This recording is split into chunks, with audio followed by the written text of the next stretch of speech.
दोस्तों नमस्कार, स्वागत है आप सभी का अपना चैनल IND हिंदी टेक में। दोस्तों हम लोग डिजिटल इंडिया में डिजिटल पेमेंट में बहुत ही तेज़ी से बढ़ रहे हैं।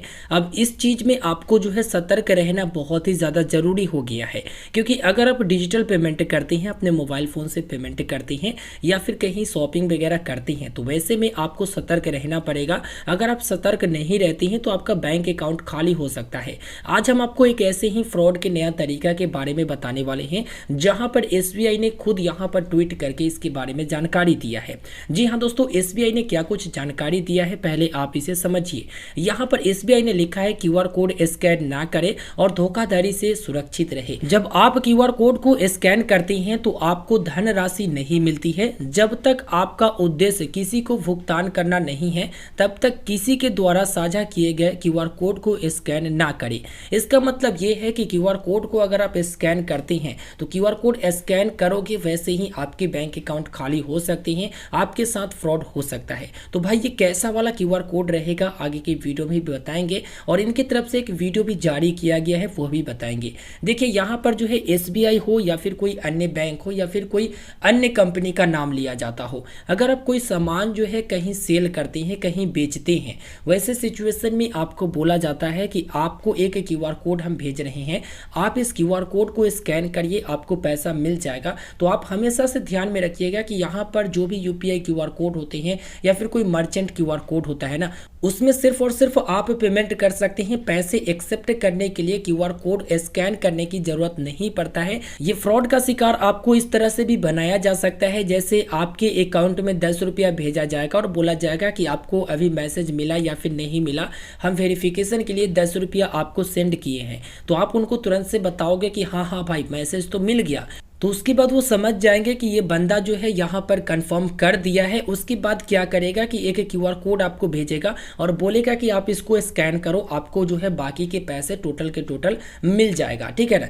तो आप जैसे ही स्कैन करोगे आपका बैंक अकाउंट खाली हो सकता है। ये कैसा भी QR कोड हो सकता है, जैसे कोई रिक्वेस्ट ही हो सकता है जिसे आप जो है स्कैन करोगे, उसके बाद अप्रूवल मिल जाएगा, या फिर हो सकता है कि आपको बाद में बोला जाएगा कि आप UPI पिन डालिए या फिर वगैरह वगैरह, कुछ भी आपको बोला जा सकता है। लेकिन यहाँ पर जहां तक कि SBI ने बताया है कि यहाँ पर जो है भुगतान करने के लिए QR कोड की जरूरत होता है, ना कि आपको पैसा लेने के लिए, और आपका धनराशि जो है खाली हो सकता है, बैंक अकाउंट वगैरह खाली हो सकता है। ये भी बातें जो है मीडिया वगैरह में आई है। तो इस चीज़ से लगता है कि QR कोड को स्कैन करते ही पैसा गबन हो सकती है, जो कि कई बार न्यूज़ में आ भी चुकी हैं। जो कि आप लोगों को पता होगा कि दिल्ली के मुख्यमंत्री की बेटी खुद ये बातें बता चुकी है कि यहाँ पर हमने QR कोड को स्कैन किया वगैरह वगैरह और मेरे साथ फ्रॉड होगा, इतना इतना पैसा कट गया। तो आप इस चीज से सतर्क रहे। यहाँ पर आप जो है कोई भी चीज सेल करते हैं या फिर कोई भी आपको QR कोड भेजता है और बोलता है कि आप इसे स्कैन करो, आपको पैसा मिलेगा या फिर ये ऑफर मिलेगा वो मिलेगा, तो आप इस चीज से सतर्क रहे। अनजान व्यक्ति से आप बिल्कुल भी सतर्क रहे। तो चलिए सबसे पहले आप ये वीडियो देखिए जो SBI की तरफ से जारी किया गया है।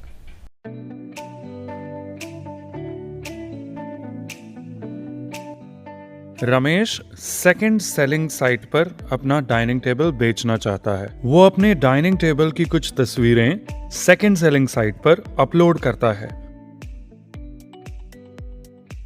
और 16,000 रुपए की कीमत का टैग लगाता है। दूसरे दिन अरविंद उनसे संपर्क करता है और उस डाइनिंग टेबल को खरीदने की इच्छा व्यक्त करता है, पर वो कुछ मोल तोल करना चाहता है। हेलो रमेश जी, मैं अरविंद बोल रहा हूँ वाकोला से। मुझे सेकंड सेलिंग साइट पे प्रदर्शित आपका डाइनिंग टेबल पसंद आया है, लेकिन इसकी कीमत मेरे बजट से थोड़ी बाहर है। वैसे अरविंद जी, ये एक बहुत ही अच्छी तरह से मेंटेन किया गया डाइनिंग टेबल है, फिर भी आप इसकी क्या कीमत उम्मीद कर रहे हैं? मैं इसके लिए 14,000 रुपए दे सकता हूँ। अरविंद जी, ये तो बहुत ही कम होगा। चलिए 15,000 रुपए में इसे तय करते हैं। ये मेरा सबसे अच्छा प्रस्ताव है। ठीक है रमेश जी, वेरिफिकेशन के लिए मैं एक छोटी रकम ट्रांसफर करता हूँ। मैंने 10 रुपए आपके खाते में ट्रांसफर किए हैं, कृपया इसकी पुष्टि करें। हाँ अरविंद जी, मेरी बैंक से सूचना आ गई है, मुझे 10 रुपए प्राप्त हो गए हैं। ठीक है, मैं बाकी के 14,990 ट्रांसफर करता हूँ। बाकी रकम पाने के लिए कृपया आपके ऐप पर QR कोड को स्कैन करें और कलेक्ट रिक्वेस्ट को स्वीकार करें। रमेश एक सुलझे हुए और समझदार SBI ग्राहक हैं। उन्हें बैंक से ऐसी धोखेबाजी के बारे में अक्सर चौकन्ना रहने के लिए संदेश आते रहते हैं। वे तुरंत सतर्क हो जाते हैं और उन्हें मालूम है कि QR कोड का उपयोग रकम अदा करने के लिए होता है, ना कि प्राप्त करने के लिए। वे तुरंत ही फोन काट देते हैं और कोई कलेक्ट रिक्वेस्ट को स्वीकार नहीं करते। इसलिए सतर्क रहें, इस बात को समझिए। कलेक्ट रिक्वेस्ट को स्वीकार करने से या QR कोड स्कैन करने से हमेशा आपके खाते से पैसे चले जाएंगे। तो पैसे प्राप्त करने के लिए ऐसा आप किसी भी संजोग में ना करें। अगर रमेश जी ने इस कलेक्ट रिक्वेस्ट को स्वीकार कर लिया होता या QR कोड स्कैन किया होता तो उनके बैंक अकाउंट में पैसे जमा होने की बजाय चले जाते। सतर्क रहें, धोखेबाजों से सावधान रहें। SBI द्वारा ग्राहक हित में जारी। तो दोस्तों आप लोगों ने देख लिया कि किस प्रकार से प्रोडक्ट सेल होता है और किस प्रकार से खरीदार जो है यहाँ पर ये कहता है कि आपको एक QR कोड भेज रहे हैं, आप इसे स्कैन करिए आपको पैसा मिल जाएगा। लेकिन इनको जानकारी होता है कि QR कोड पर स्कैन करके पेमेंट किया जाता है, ना कि पैसे को एक्सेप्ट किया जाता है। इसलिए ये जो है स्कैन वगैरह नहीं करते हैं और फ्रॉड के शिकार नहीं होते हैं। इसी तरह से आपको भी जागरूक रहना है, हमेशा ये जानकारी रखना है कि QR कोड से पेमेंट जो है किया जाता है, पेमेंट एक्सेप्ट नहीं किया जाता है। इस चीज़ का आप हमेशा से ध्यान रखिएगा। और इस चीज़ का भी ध्यान रखिएगा कि पेमेंट अगर हम QR कोड को स्कैन करके कर रहे हैं, स्कैन किए उसके बाद पे वाले ऑप्शंस पर क्लिक किए, तो आप इस चीज़ का ध्यान रखिएगा कि हम किसको पेमेंट कर रहे हैं। कहीं किसी अनजान व्यक्ति को तो पेमेंट नहीं कर रहे हैं, कहीं किसी अनजान QR कोड पर तो हम पेमेंट नहीं न कर रहे हैं। इस चीज़ का आप हमेशा से ध्यान रखिएगा। और कोई भी अप्रूवल देने से पहले आप जरूर सोचिएगा कि हम ये अप्रूवल क्यों दे रहे हैं। जहाँ तक कि पिन दबाने की ऑप्शन आए, UPI पिन या फिर कार्ड डिटेल खोजा जाए, वहां पर आप खास तौर पर सतर्क रहिएगा और 2-3 बार रिव्यू जरूर करिएगा। अगर वहां पर जाना पहचाना पर सही पेमेंट कर रहे हैं तो आप कर सकते हैं। लेकिन अगर कोई अनजान व्यक्ति आपसे इस प्रकार के पेमेंट करवा रहा है या फिर फिलअप करवा रहा है तो आप इससे सतर्क हो जाइए, नहीं तो बैंक अकाउंट आपका खाली हो सकता है। तो यहाँ पर SBI की तरफ से जो अपडेट आया था इसी को हमने आपको डिटेल में समझा दिया है।